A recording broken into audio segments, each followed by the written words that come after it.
Imagine if I strapped 100 pounds to your back right now and told you to, walk around for the day with it. Not even walking upstairs, just walk around with 100 pounds strapped to your back. You'd be exhausted by the end of the day, and that's what's going on.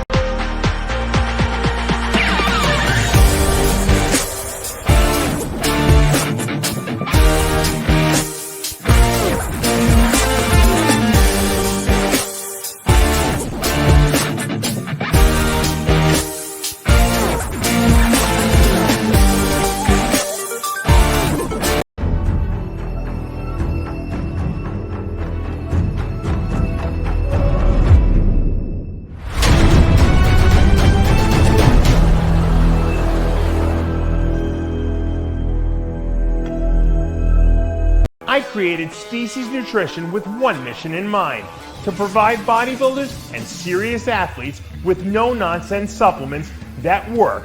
I put my name and reputation on every bottle of Species Nutrition products. If you want to be your absolute best, join the evolution.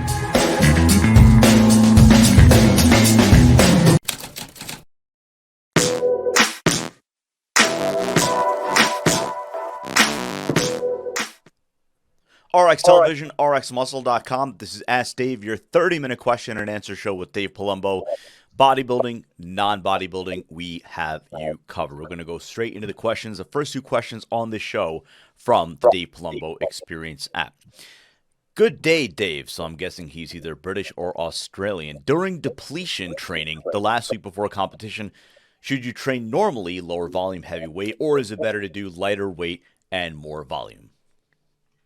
Yeah, I don't think necessarily that you have to really change too much. Every time, and it only happened maybe once or twice to me. Anytime I changed up my training, like the week of the show, like to do either more volume or to do some different exercises, just to supposedly deplete the muscle out, even though I was already depleted, I always wound up hurting myself or injured. I remember one time I was doing, I always free weight a squat.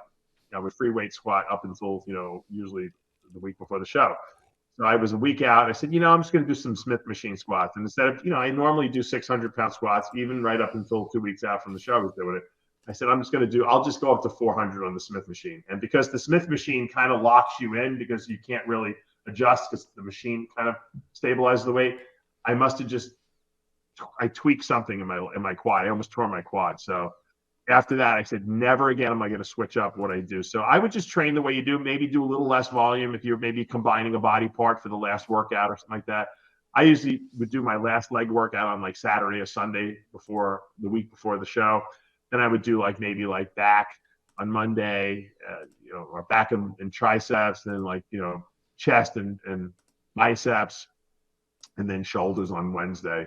And that would be it. And then Thursday, Friday, you're off and you compete on Saturday. So I just would do an abbreviated type of workout. I wouldn't lift quite as heavy. I'm not trying to set any records because I know I'm really depleted, but I'm not really doing any more volume. And I'm not doing, I'm not trying to set any records in the gym. Just go through your normal workout because that's what your body's used to.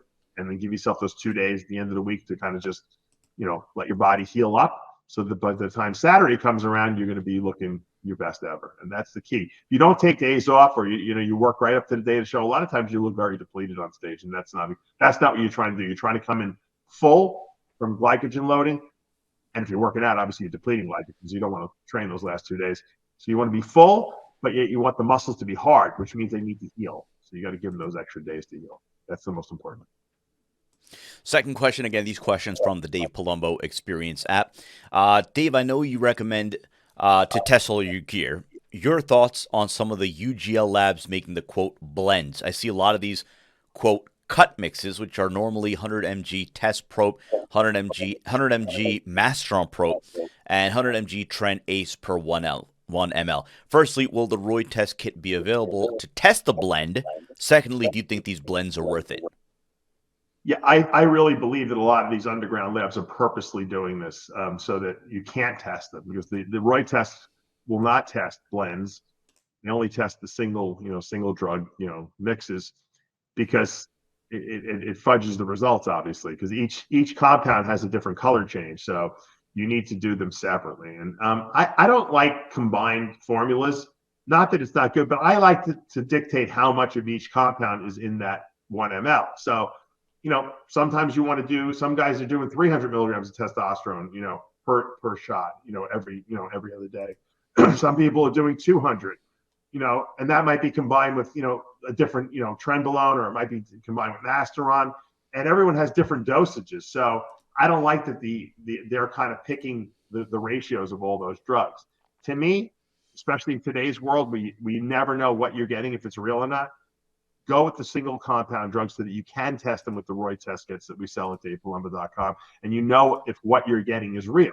Now, it's a different story. If there was a pharmacy making a blend and you were getting it directly from the compounding pharmacy, different story, because it's real.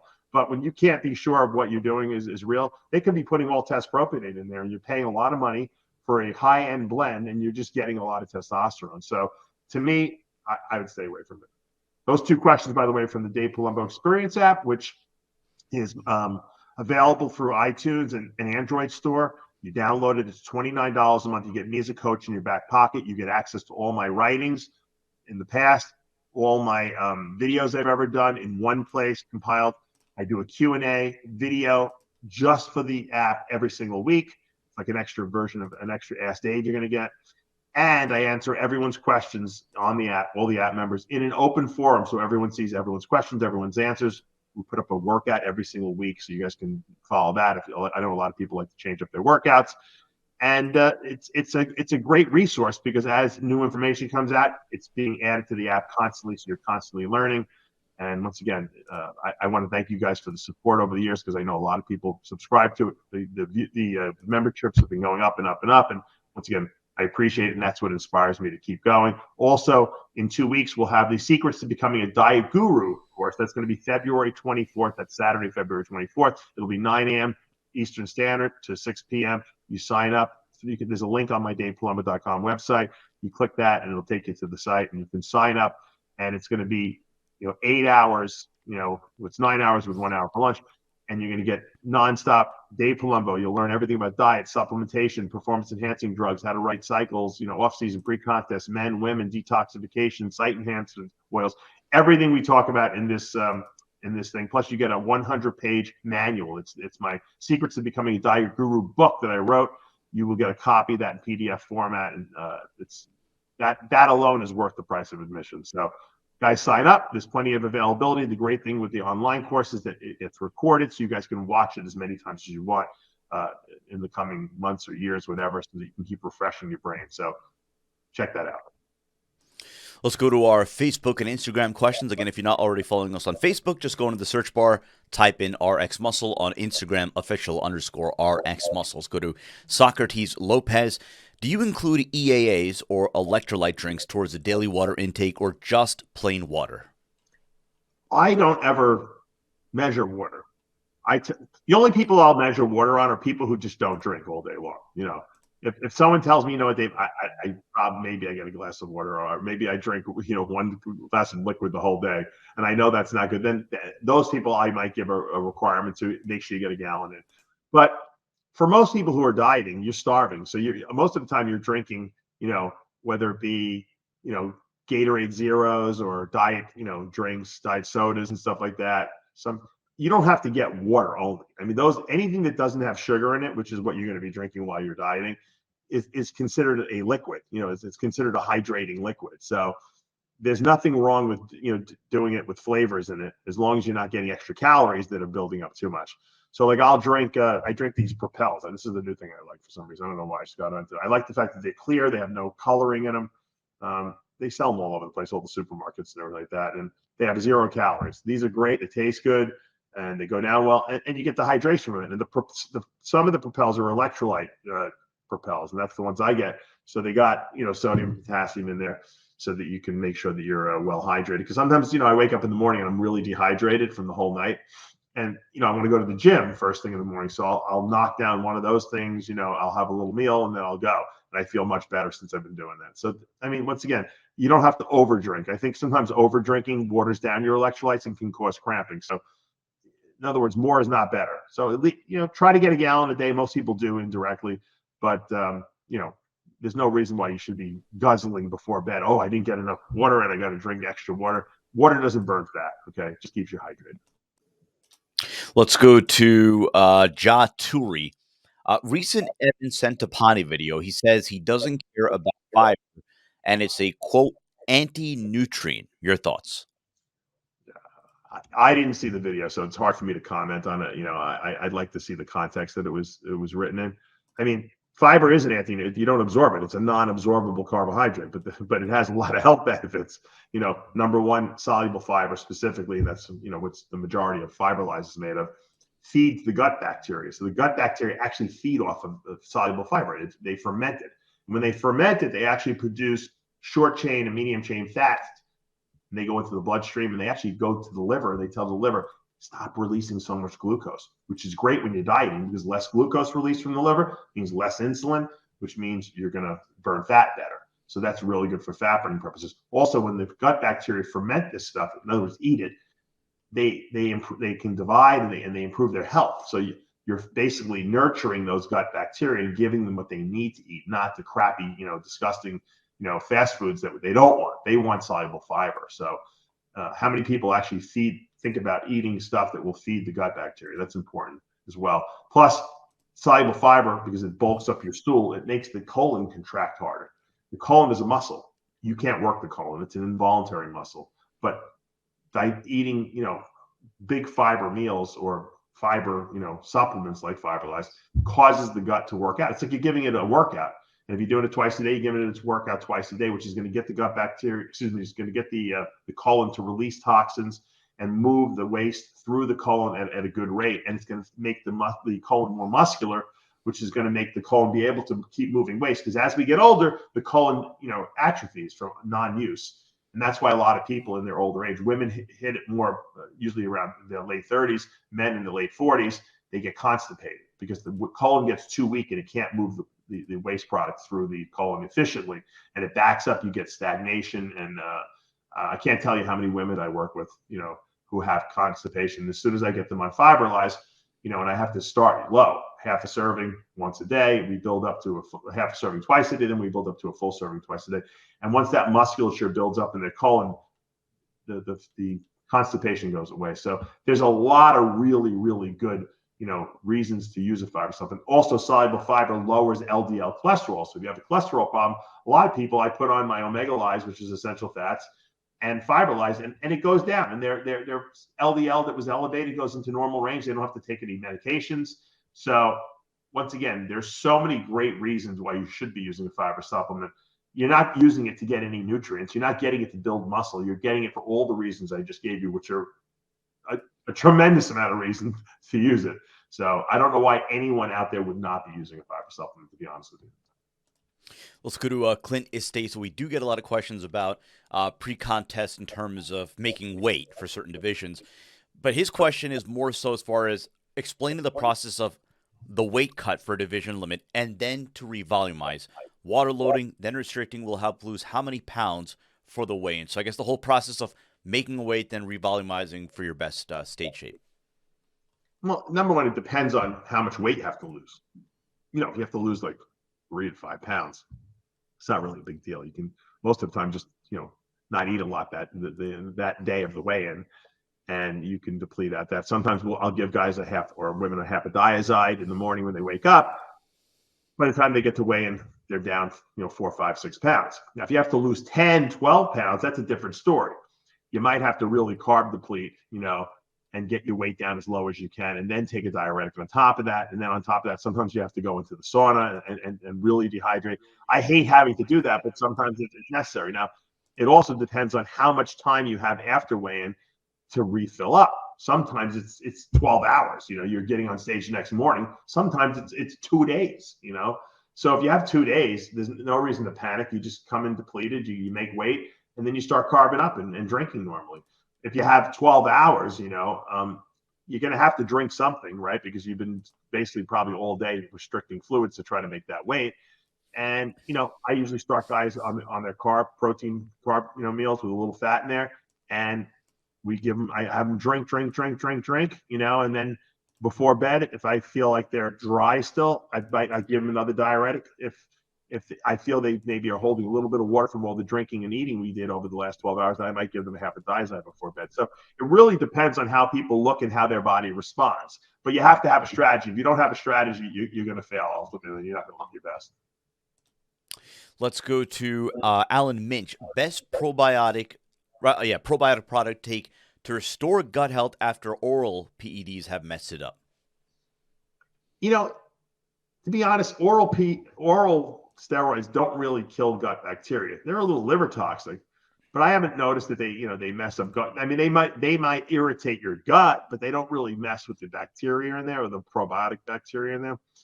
Obviously, if you're taking a fiber supplement, that's going to keep the gut bacteria working much better.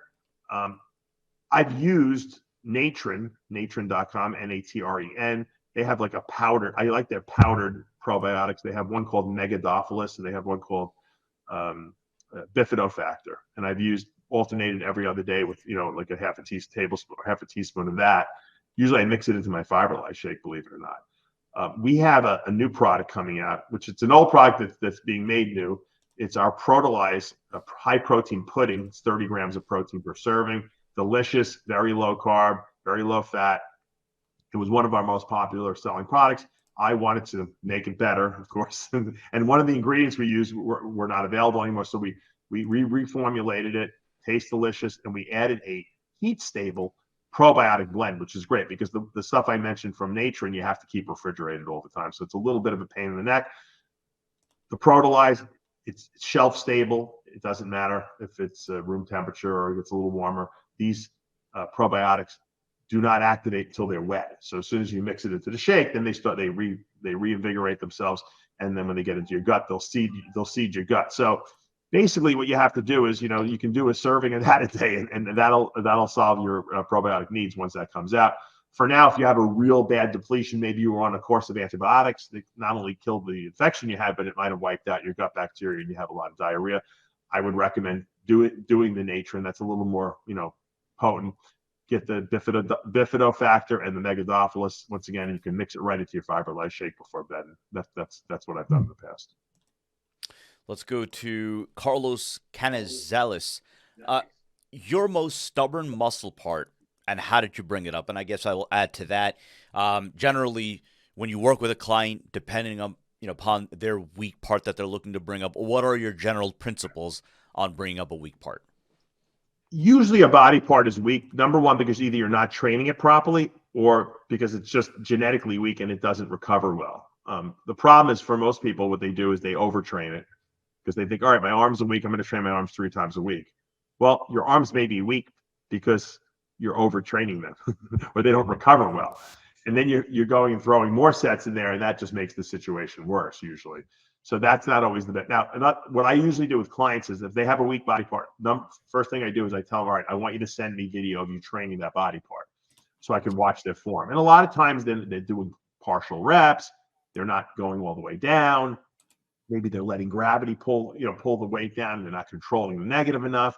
And I'll critique their form, my client's form, when they send me the videos, and then I'll say, okay, change this, change that, change this. Now, if someone's doing something perfectly and they're still not growing, then there has to be something else going on, and that could be just bad genetics. Like I'll give you, for instance, I've mentioned this before. My calves, I had great quads and hamstrings and glutes. My calves just didn't grow. I thought it was because I had very short calves, but the problem was that the bottom of I don't really have an arch in my foot, and so when I would do calf presses, the bottom of my foot would start hurting me well before my calves ever fatigued. So what I realized was if I could do the heaviest set first, in other words, do no warm-ups, essentially go right into my heaviest set, do 1 set of seated, 1 set of standing. For some reason, I would stimulate the muscle with enough oomph to make a difference, but yet, I wouldn't be limited by the bottom of my feet because my feet wouldn't start hurting until like the 2nd or 3rd set. So I would do that twice a week, and my calves came up. So you have to create a strategy that's going to enable you to get past whatever your impediment is to growth. If you're a guy who wants big legs and you can't squat because maybe you have terrible flexibility, okay, and I've seen that guys just can't go all the way down. Like then you got to work on stretching. You got to fix the problem because if you don't get full range of motion, you're not going to get that development that you're looking for in your legs. And every person is a case by case difference. Once again, first thing I do is look at the form, see what they're doing. Are they making mistakes? Can I fix that? Great. If not, if they're doing everything right, then there must be something else going on. And is it an anatomic issue? Is it something that they're just, maybe they need to wear a different shoe for squats, or maybe they need to get orthotics in their shoes because they're falling forward, so they don't have an arch. And there's, once again, it's not hard to diagnose once you watch someone train. Or is it that they're missing meals, and that's why they're not growing? Or is it that they're kind of using too much ballistic type movements where they're not controlling the weight and they're letting the weight control them? And once again, that can easily be diagnosed if you're a good coach by having people send you videos so you can critique their form. Let's go to, he calls himself sports news. How to raise low platelet count number. Is there a concern for having a low number? Ironically enough, I have low platelets, believe it or not, but not like super low. Like I don't remember. I think the low is what, like 119 or 120 or something like that is the low normal range. I'm like 118, 117. So I'm always like a little low, which is probably good so I don't throw clots and stuff like that. And I think that's a genetic anomaly because I've always been a little low, I think I was high at one point, just when I was in the hospital, I had my cardiac surgery. I don't know why I was high, which was unusual for me because I never am. And I don't know if that has anything to do with anything. It just went up for a little while, but on a regular basis, my platelets tend to be low. And there's nothing wrong with that. As long as you don't have a bleed, if you're walking around and every time you bang your arm against something, you get a bruise on it, then that could be a problem. That means you might be pathologically have something going on. But as long as you clot well and you're not getting bruised all the time, there's really no reason to do anything about it. A little bit low platelets, like I said, in bodybuilding terms, because our blood tends to be thicker, is actually not a bad thing. Denny Guemos, so a couple of weeks ago, I think we talked about BPC 157. So his question is dosage for repair after injury and not just for maintenance for regular wear and tear. Yeah, it's funny because BPC 157 and TB 500, which are the two healing peptides, I happen to think that BPC 157 is a little better. I've had better results with that. But they used to be, readily available through these rejuvenation clinics like Titan Medical Center. And they changed the law. Basically, what they said was anything that was not considered a prescription drug, these compounding pharmacies are not allowed to make. So because BPC 157 is not an FDA-approved prescription drug, the compounding pharmacies cannot legally make them and then sell them, have the rejuvenation clinic sell them. So they're not really that available. I know they are available through the black market or gray market, whatever you want to call it, on some of these peptide websites. And to me, the ideal dosage that seemed to do something was about 200 micrograms twice a day. I think it's more, and I do know people who've used more and said it was better, but I think the more important thing is the length of time you use it, almost like GH. In other words, if you use it, some people will use it for a week. I'd rather use it for a month at a lower dosage, 200 twice a day, than do, 1,000, once a day, or 500 twice a day and only use it for a week or two. Because I think injuries take time to heal. And sometimes while they are healing and you're working on that muscle, they can start hurting again. So it'd suck if you did a week of these healing peptides and then you had to go back and restart it again. So I always say less, more frequently is a better way to go with those healing peptides. But they definitely do work. Like I said, and the only reason I know this is because I've used them through my ankle injury, through my healing from the aorta surgery, and every time I used them, I felt like I recovered at a much faster rate. On that note, Titan Medical actually is having a sale, a bloodwork sale through Friday, and a libido formula sale running right now, obviously in conjunction with Valentine's Day. So very cool. Go check them out. Yeah, let me give this up. It's going to be, let me just pull it up. It's a bloodwork sale, first of all. And they're doing a big discount on blood work. So normally a full paddle of blood work is going to cost you. I was trying to find that graphic that you sent me. Yeah. Well, they're also doing a sale on their like Viagra-like and Cialis stuff too. But let me just give you the blood work sale is what interests me, because a lot of people always don't have insurance or their insurance is terrible. The doctors won't write. And this is really good because it's normally $200 for a full men's panel. They're going to be doing it for $130. That's going to be Valentine's Day through Friday. And for women, it's usually $300 because they test a lot more stuff on theirs, and they're going to be doing theirs for $200. So if you ask, when you call typemedicalcenter.com, call up the number, say Dave Palumbo, Sid Faruqi sent you from RxMuscle, and you're going to get that I mean, discount. that's just gonna compel them. Sid Faruqi sent me. I think Sid gives you Holy crap. slightly better discount than Sid. I'm just kidding. And then the libido therapies, they got the Iron Man, the Superman, the Wonder Woman, the oxytocin, sildenafil, taldilafil, which is Viagra and Cialis, and Cupid's Candy, which is PT141, which is supposed to.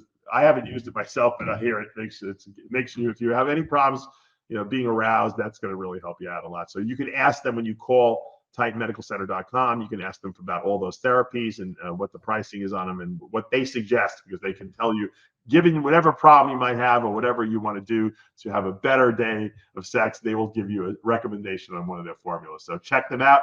Blood work test and the Cupid's, and the Valentine's Day sale for all the sexual stimulants. There we go.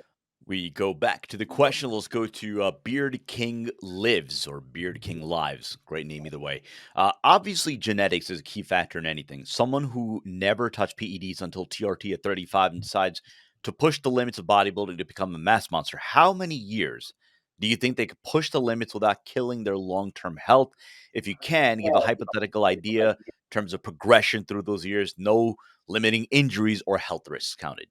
I wish I was that psychic to be able to tell you exactly what. You know what? If you do 8 years, you're fine. If you do 8.5, you go over that limit, you're done. You're gonna have.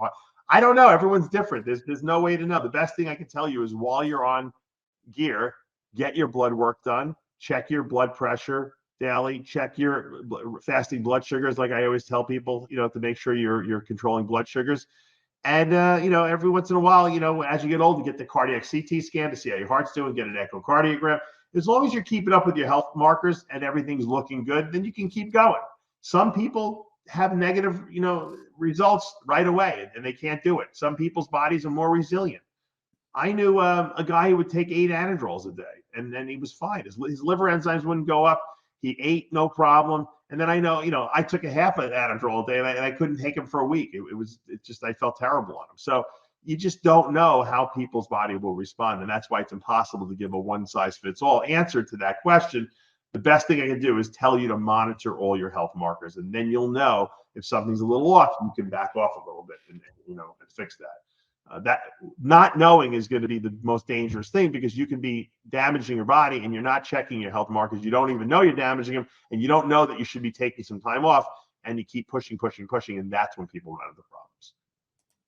Let's go to NY Bigger. Why is it that when I see videos of bodybuilders from the 70s and 80s, they never seem to be so out of breath that they couldn't speak? Yet when I see videos of the 90s and 2000s, especially off-season, many athletes can barely speak due to lack of oxygen.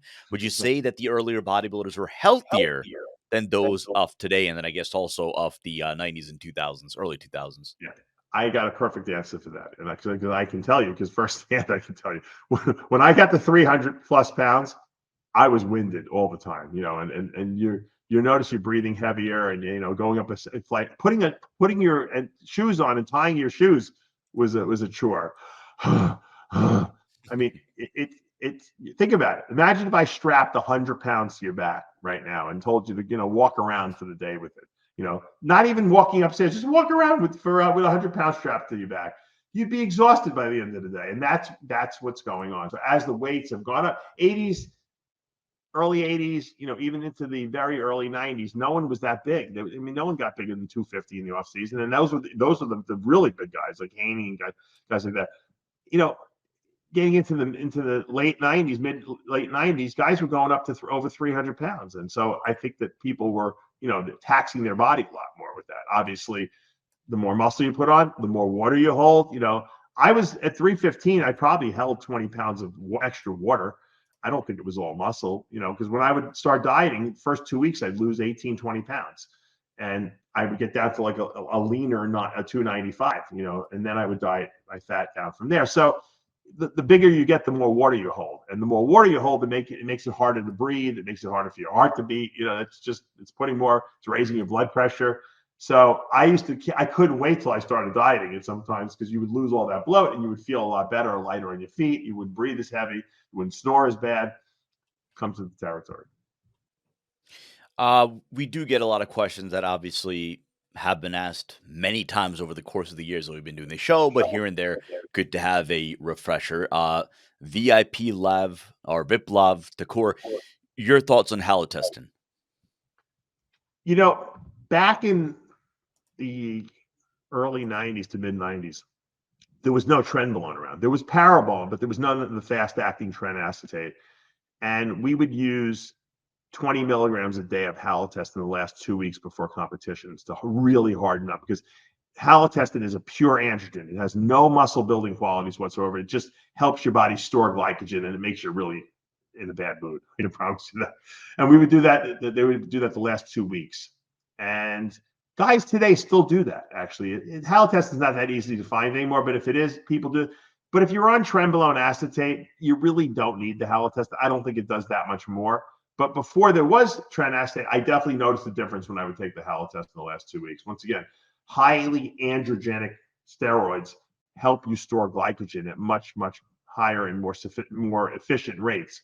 That's why drugs like halotestin, trenbolone acetate, which is probably the two highest androgenic steroids on the market. Even anadrol, to a certain degree, is very highly androgenic. The problem is it also aromatizes a lot, so people won't use that right before a show because they hold water from it. But the halotestin doesn't aromatize, so most people will use that, even though it doesn't have any muscle building qualities, because they want to get that fullness. If, however, you're using trenbolone already, you probably just don't need it. But some people will do both. And once again, it's only 2 weeks, so it's probably not that bad for you, I'm sure. Squeeze in two more questions. Not going to say with who, but we have a big preview show coming up, Arnold Classic preview show that we're going to be filming today. And if all goes well, you'll be seeing it tomorrow on the channel. Maidman, 1982. If you have 5 weeks of Cypionate, 5 weeks of Enant, how would you run it? And does it matter if you switch back and forth? So 5 weeks of Cypionate and 5 weeks of Enant? Yes. I would just go 5 weeks of one and then go switch to 5 weeks of the other. Testosterone is testosterone. We always used to play around with the different esters and stuff like that. But at the end of the day, it's testosterone. And Cypionate and Enant are both long-acting testosterone. So they basically do exactly the same thing. I don't think you're going to notice a difference on one or the other. Some people prefer one over the other. I like the Enant better because I thought it was longer acting. And for some reason, I didn't break out as much on it as the Cypionate. But and sometimes Cypionate can give you a little cough after you take it, but either one works really well. There's no reason that. Propionate, which is fast-acting testosterone, some people love it. So I hated it because I was allergic to it. I would get like severe pain on injection site wherever I put it. It was like someone hit me with a hammer, and that's just not fun. So the truth of the matter is that if you find a testosterone like ester that really works well for you, like Enant or something like that, like I did, I would just use that all the time, because it doesn't matter. Switching the esters don't change how the drug works. It's still testosterone. Just like, but if you use DECA versus equipoise, those are two different drugs. So they're going to respond, they're going to, tweak, or they're going to, bind to a slightly different part of the androgen receptor and have a different anabolic effect on the body. So those drugs, it's worth switching every, 6 to 8 weeks in the off season. But testosterone doesn't matter. Take one more question from Bilal Hamide.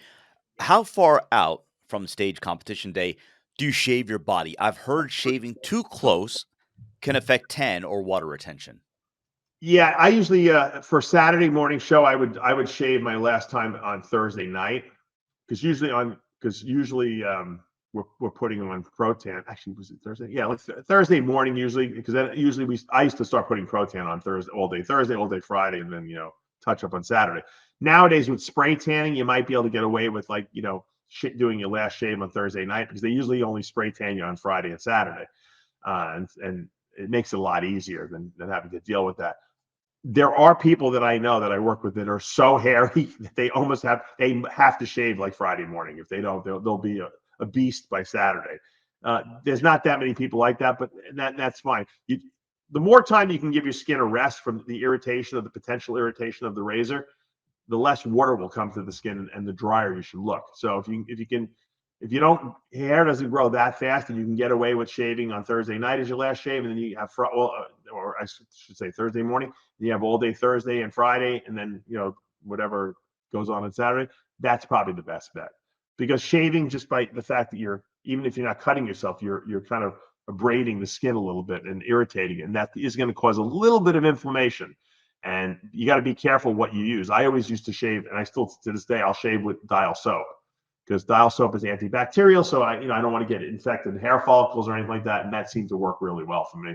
You guys can try it. It does dry your skin out a little bit, but I'm kind of greasy anyway. So that worked really well for me. That's going to do it for this episode of Ask Dave. We are about to record an Arnold Classic preview show. Hopefully it all goes well. And once it does, you will see the episode tomorrow on the RxMuscle YouTube channel.